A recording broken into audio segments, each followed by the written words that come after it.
क्या आपका भी सपना आईपीएस ऑफिसर बनने का है, मगर आपको समझ नहीं आ रहा है कि आप आईपीएस ऑफिसर कैसे बने? तो घबराइए मत, आप बिल्कुल सही वीडियो पर हैं। इस वीडियो में हम आपको आईपीएस ऑफिसर से जुड़ी हर छोटी से छोटी जानकारी देने वाले हैं, जैसे आईपीएस ऑफिसर बनने की शुरुआत कहाँ से करें, एग्जाम पैटर्न क्या है, आईपीएस ऑफिसर बनने के बाद सैलरी कितनी मिलती है। अगर आप इन सभी सवालों के जवाब जानना चाहते हैं तो हमारे साथ इस वीडियो में एंड तक बने रहें।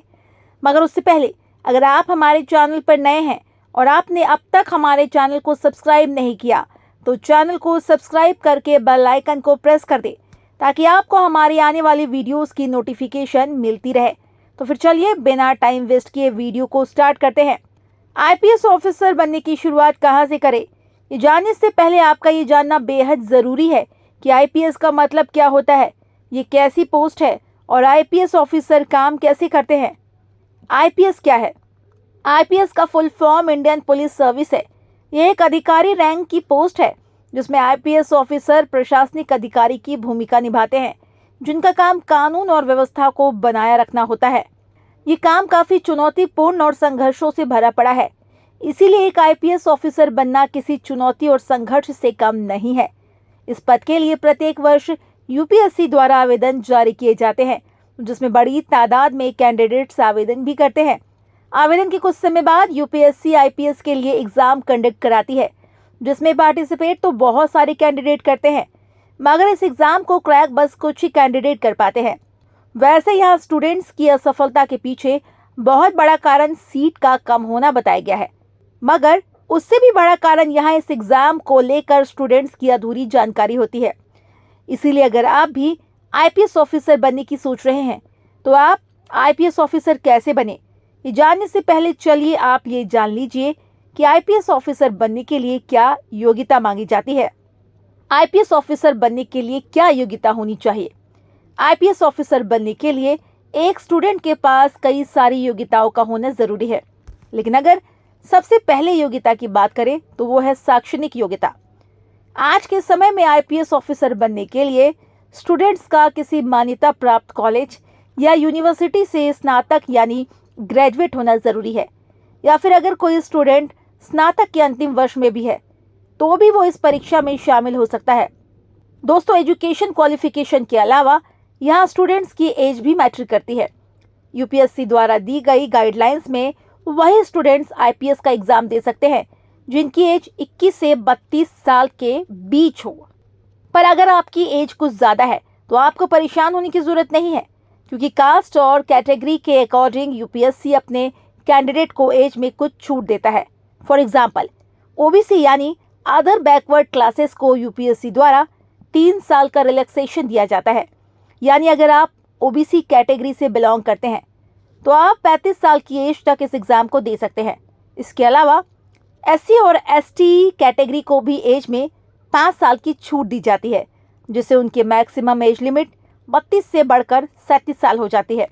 वहीं यहाँ पीडब्ल्यूबीडी यानी पर्सन्स विथ बेंचमार्क डिसेबिलिटी को 10 साल का छूट दिया जाता है, जिससे उनकी एज लिमिट 32 से बढ़कर 42 साल हो जाती है।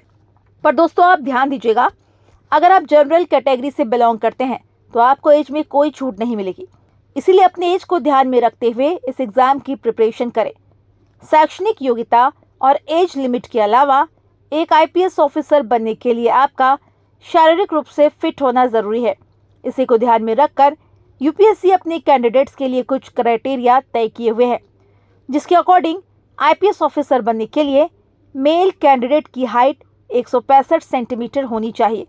पर यदि मेल कैंडिडेट एससी, एसटी या ओबीसी कैटेगरी का है तो उसकी हाइट मिनिमम 160 सेंटीमीटर होनी चाहिए, जबकि जनरल कैटेगरी की महिलाओं की हाइट मिनिमम 150 सेंटीमीटर और एससी, एसटी व ओबीसी कैटेगरी की महिलाओं की हाइट 145 सेंटीमीटर होनी चाहिए।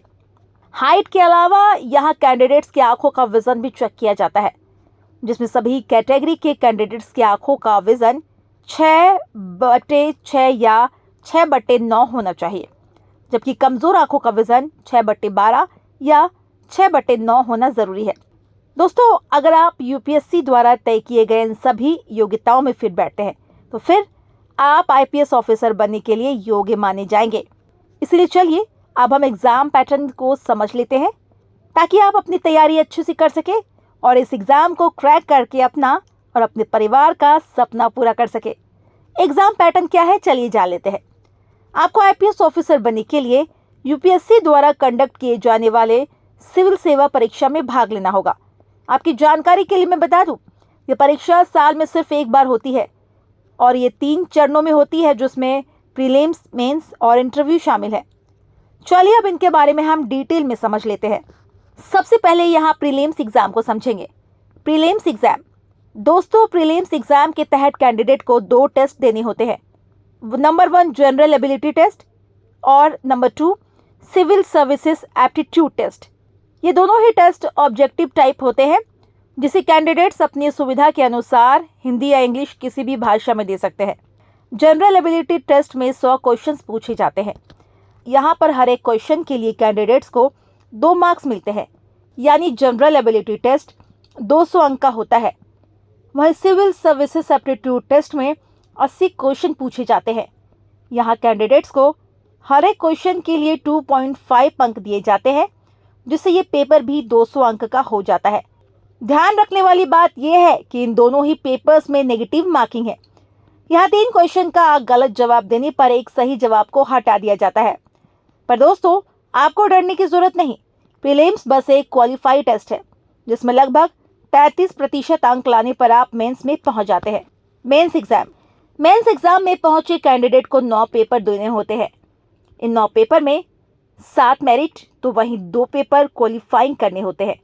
बात करें अगर इन 7 मेरिट पेपर की, तो इन 7 पेपर को मिलाकर कैंडिडेट से 1750 मार्क्स के क्वेश्चन पूछे जाते हैं, यानी प्रत्येक पेपर में 250 अंक के क्वेश्चन पूछे जाते हैं।